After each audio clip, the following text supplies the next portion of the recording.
So what role does advertising and branding play in capturing the hearts and minds of football fans? Let's talk to Simon Chadwick, Professor of Sport and Geopolitical Economy at Skema Business School in France. Simon, welcome back to the programme.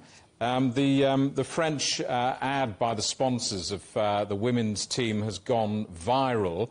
What is the role of brands when it comes to bringing the sport into the mainstream? They're very important because it brings legitimacy. It certainly brings parity, and part of the campaign that you referred to there, the Orange telephone company advertisement campaign, essentially put male and female football together, on an equal footing. But of course, what it also does is it brings visibility and more importantly, perhaps money.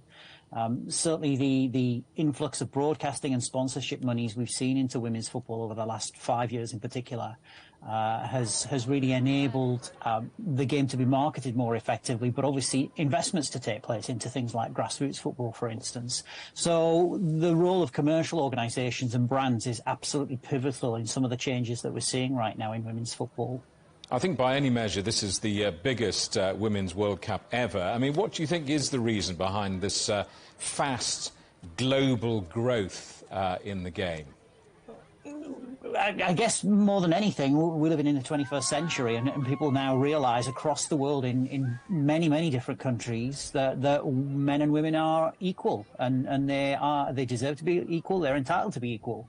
And so there's been a fundamental shift in perceptions, attitudes, behaviours, which has underpinned, I think, what is now happening. But I think something has also happened too in terms of the economic realisation that there is money to be made. It sounds very cynical, but companies and brands are going to be looking at it in this way. 50% of the world's population is female. 50% of the world's population is female. But these women, they have jobs, they have money, they spend, and so there are commercial opportunities there. There are opportunities for sponsors to sell things to women as well.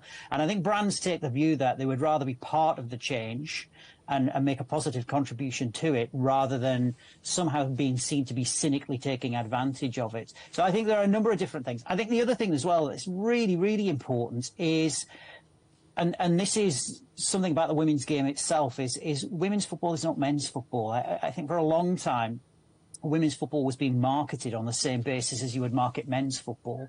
It's actually very different. And so one of the changes that we've seen is that women's football now is standing alone. It's seen as different, it's distinctive, it's unique, and that creates opportunities for commercial partners. I just want to ask you about how brands quantify the success of their association. I mean, just because I watch this may not mean that I rush out and buy the product associated with the advertisers.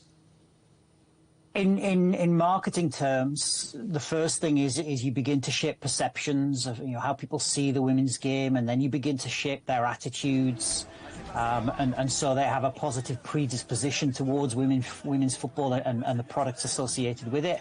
And then, of course, the final element of the equation is behaviour. And I guess we're still in relatively early days when it comes to converting interest into actual kind of hard bottom line, certainly financial returns from the point of view of companies and brands. But clearly this takes a period of time, and even in the men's game there are some doubts about if you see a sponsor's name on a shirt, you immediately rush out and buy the product, and the answer to that is often no, you don't. But what does happen with names on shirts, or if brands are associated with particular players or particular teams, is it sticks in your mind. So that when you do find yourself, for example, in a supermarket and you think, I know that brand, I know that product, it's associated with women's football, I therefore prefer to buy that product. So it's a kind of unfolding situation, both in terms of the big picture, but also in terms of the individual psychology of consumers. Simon, good to see you. Thanks for coming on the show again. Simon Chadwick, Professor of Sport and Geopolitical Economy at Skema Business School in France.